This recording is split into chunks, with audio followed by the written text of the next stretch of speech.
الحمد لله وكفى وسلام على عباده الذين اصطفى أما بعد. Nous allons parler maintenant de l'invocation du qunut dans les prières obligatoires. Premièrement, le qunut dans la prière du Fajr. Les savants ont divergé sur le fait de faire la dua du qunut dans la prière du Fajr.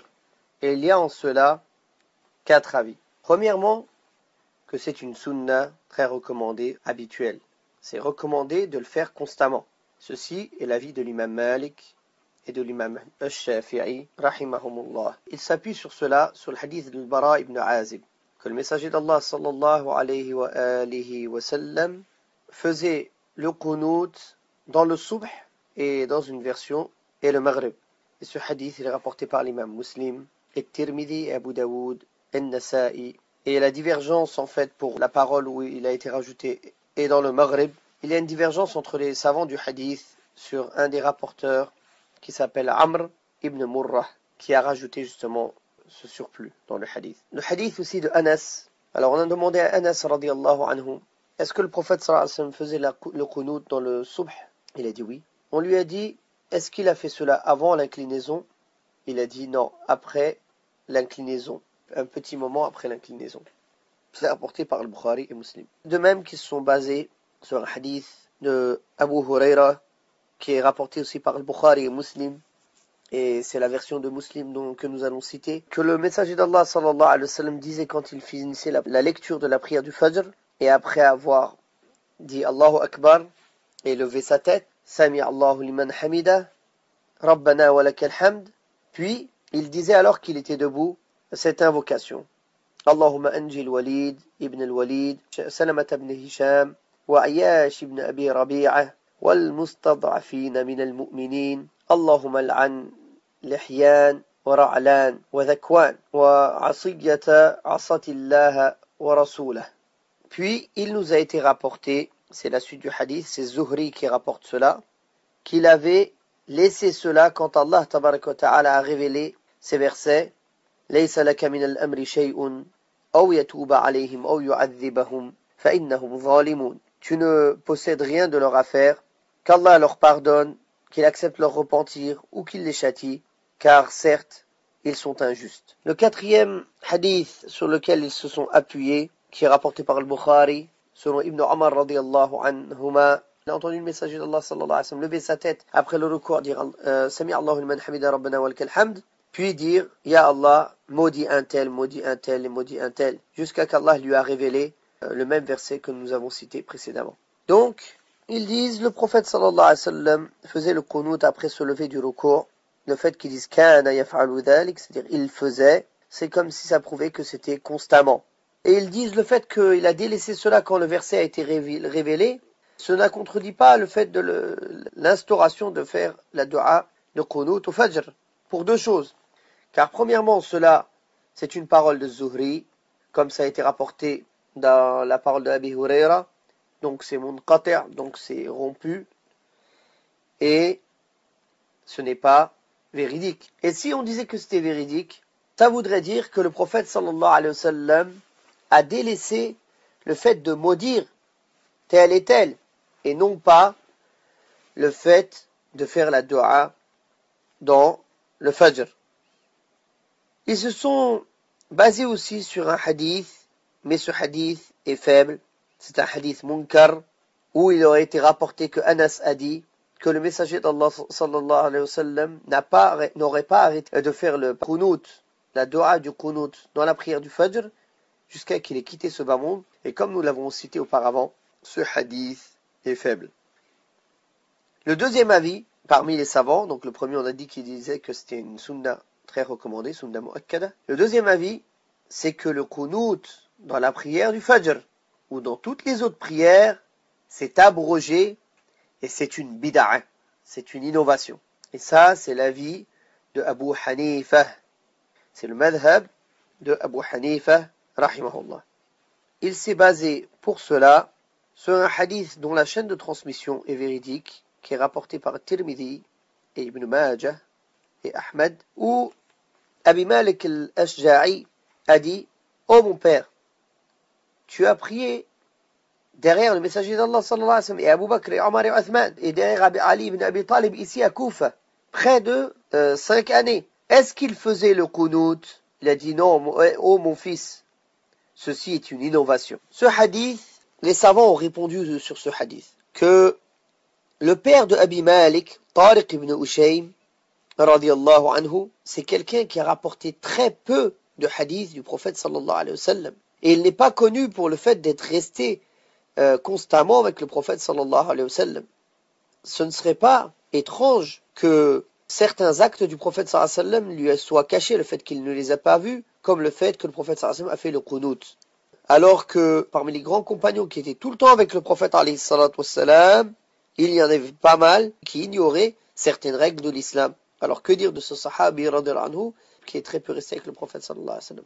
Et il a été affirmé par plusieurs chaînes de transmission que c'est clair que le prophète sallallahu alayhi wa sallam a fait le qunut. Et la personne qui a une science supplémentaire, c'est une preuve par rapport à celle qui ne sait pas. De même qu'il a été rapporté clairement et d'une chaîne de transmission véridique que les 4 califes ont déjà fait le qunut dans les prières obligatoires.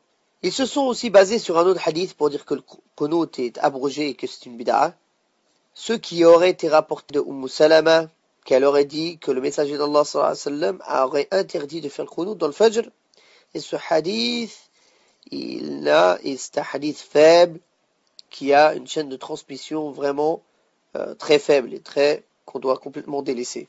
De même, ce qui aurait été rapporté par Ibn Mas'ud, qu'il aurait dit que le messager d'Allah sallallahu alayhi wa sallam aurait fait le qunut qu'un seul mois, qu'il n'a jamais fait le qunut avant ça et après ça. De même, ceci est un hadith très faible sur lequel nous ne pouvons pas nous appuyer. De même, un autre hadith qui est faible, que le prophète sallallahu alayhi wa sallam, que Abdullah ibn Omar a dit c'est une bid'a, c'est une innovation, que le prophète sallallahu alayhi wa sallam l'aurait fait qu'un mois puis il l'a délaissé. Donc, les 3 derniers hadiths qu'on vient de citer sont faibles, on ne peut pas s'appuyer sur ça on peut pas s'appuyer sur ça pour dire que c'est une bid'a. Mais par contre, ça a été rapporté dans le Musannaf de Abd al-Razzaq avec une chaîne de transmission véridique que Abdullah ibn Omar a dit « Je n'ai jamais témoigné que quelqu'un l'a fait ». Et de même, avec une chaîne de transmission véridique aussi dans le Musannaf de Abd al-Razzaq, que Abdullah ibn Mas'ud ne faisait pas le qunut dans la prière du Fajr. De même qu'ils se sont basés sur le fait de délaisser qunut dans les hadiths qui sont précédents, comme Abu Huraira, ça prouve que auparavant c'était instauré, puis ça a été abrogé par ces hadiths. Et on a déjà répondu à cette parole-là. On ne peut pas aussi prouver que cela a été abrogé sans preuve. Pour dire qu'une règle est abrogée, il faut des preuves.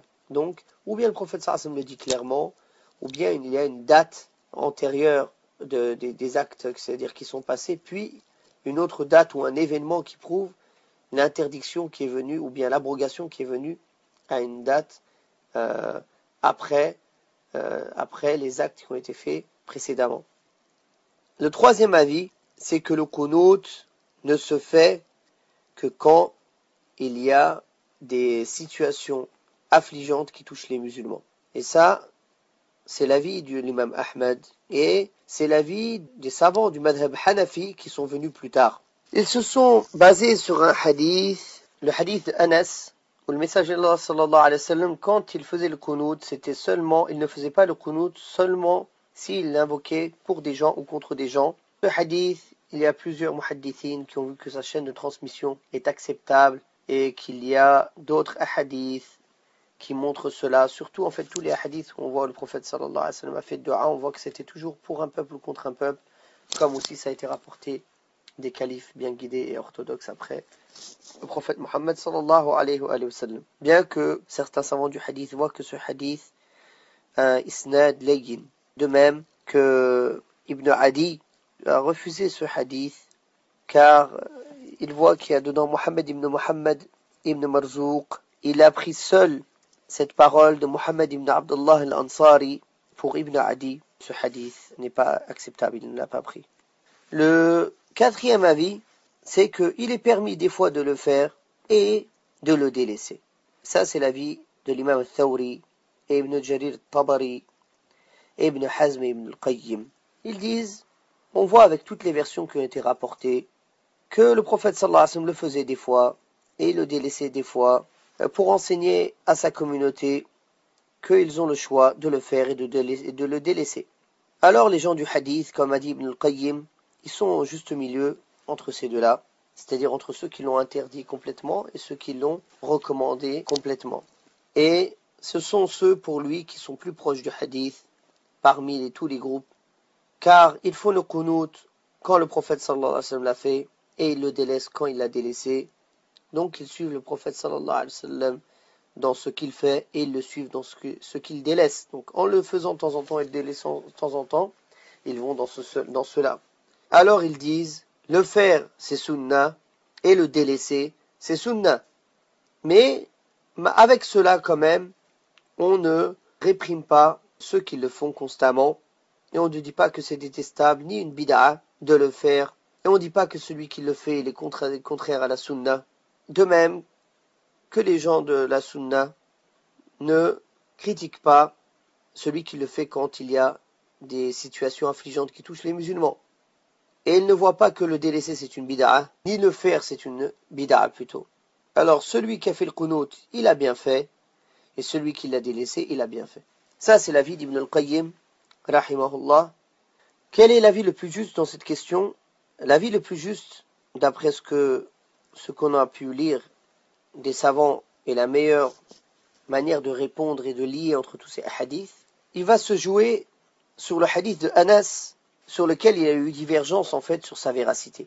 Ceux qui voient qu'il est sahih, il est véridique, ils vont dire tous ces hadiths que l'on vient de citer sont résumés par le hadith de Anas, où le prophète sallallahu alayhi wa sallam ne faisait le qunut que pour faire des invocations pour des gens ou contre des gens. Donc, on le fait quand les musulmans sont touchés par une situation affligée pour eux, ou quand des ennemis de l'islam les attaquent ou leur font du mal contre les ennemis de l'islam et des musulmans. Et même si on ne prend pas ce hadith, on voit à travers tous les hadiths qui sont cités, qu'à chaque fois, en fait, les raisons et les invocations pour lesquelles le prophète sallallahu alayhi wa sallam faisait, que c'est toujours dans ce cas-là. Ça rentre dans le cadre de ce hadith. D'ailleurs, il a été rapporté par une chaîne de transmission véridique dans le Musannaf de Abd al-Razzaq, que Omar ibn al-Khattab faisait aussi cette invocation. وَانْصُرْهُمْ عَلَى عَدُوِّكَ وَعَدُوِّهِمْ اللهم لعن كفرة أهل الكتاب إلى قوله اللهم خالف بين كلمتهم وزلزل أقدامهم وأنزل بهم بأسك الذي لا ترده عن القوم المجرمين. Donc on voit que Omar ibn Khattab a fait dua contre les injustes parmi les mécréants et que c'est quand il y a un besoin et une situation qui touche les musulmans ou quand ils ont besoin d'invocation quand ils sont dans le djihad que on fait cette dua du qunut. Bien que on insiste bien sur le fait que l'on taxe pas d'innovateur celui qui nous contredit dans cette question-là, car comme on l'a vu précédemment, c'est une question dans laquelle la divergence est acceptable et on ne critique pas non plus celui qui le délaisse complètement. Ça fait partie de l'ignorance de la religion d'Allah de faire cela. D'ailleurs, l'imam Ahmad, rahimahullah, quand on lui a demandé à propos de gens qui faisaient le qunut à Basra, que penses-tu de la prière derrière eux? Il a dit, les musulmans prient derrière celui qui fait le qunut et celui qui ne fait pas le qunut. Comme l'a rapporté Ibn al-Qayyim. Donc c'est Ibn al-Qayyim, rahimahullah, qui a rapporté cette parole de l'imam Ahmad dans son livre As-Salat wa Hukmu Tarikiha. Après avoir parlé du qunut dans le Fajr, nous avons dit qu'il se faisait quand les musulmans sont affligés par une situation ou quand ils sont dans le djihad ou quand des ennemis de l'islam font du mal à l'islam, c'est le moment où il faut faire la dua du qunut dans le fajr. Et elle se fait après le ruku', comme il a été vu dans tous les hadiths auparavant. Et ça, c'est l'avis de la majorité des savants et une version de l'imam Malik.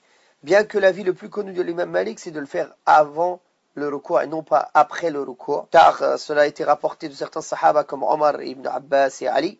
Si quelqu'un le fait, ce ne sera pas le plus juste, mais la sunna, c'est bien de le faire après le ruku' dans la dernière rak'at du fajr. De même que cela ne se fait pas seulement dans la prière du fajr. Il est légiféré de faire la dua du qunut dans les 5 prières si il y a une situation qui touche les musulmans. Cela se fait toujours dans la dernière unité de prière, après la dernière inclinaison et en levant les mains, comme on va le voir. Dans le hadith rapporté par l'imam Ahmad, et Ibn Jaroud, et Ibn Khuzayma, et Al-Hakim, et Al-Bayhaqi, qui est un hadith bon et acceptable. Abdullah ibn Abbas a dit, le messager d'Allah sallallahu alayhi wa sallam a fait le qunut un mois d'affilée à la prière du Dhuhr, de l'Asr, du Maghrib, de l'Isha et du Subh.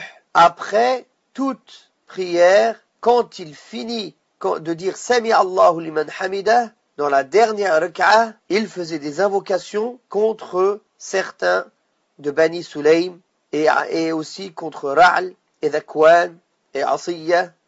Et les croyants derrière lui disaient Amin. Donc ce hadith prouve bien que cela est légiféré et instauré de faire la dua du qunut dans les 5 prières, bien que, comme cela a été rapporté dans plus de hadiths en détail, la prière où le prophète sallallahu alayhi wa sallam faisait le plus le qunut quand il y avait un besoin, c'est celle du Fajr et celle aussi du soir. Mais celle du Fajr en priorité, celle qu'il faisait le plus. Et cela a été rapporté pour Dhuhr et l'Asr comme dans ce hadith, mais dans les autres situations qui sont arrivées, en général, ce sont plus dans les prières à voix haute, et surtout celle du Fajr où le prophète sallallahu alayhi wa sallam faisait la dua du qunut. Par contre, il n'a été rien rapporté concernant la prière du Jumu'ah, donc il n'y a pas de dua du qunut dans le Jumu'ah. Certaines règles liées au qunut, c'est que l'imam lève la voix pour faire la dua du qunut, il ne le fait pas à voix basse. Car le prophète sallallahu alayhi wa sallam l'a levé comme ça a été rapporté dans tous les hadiths qu'on a vus avant de Anas, Abu Huraira, Ibn Abbas. Et que les gens derrière lui disent Amin, comme on a vu dans le hadith de Ibn Abbas auparavant.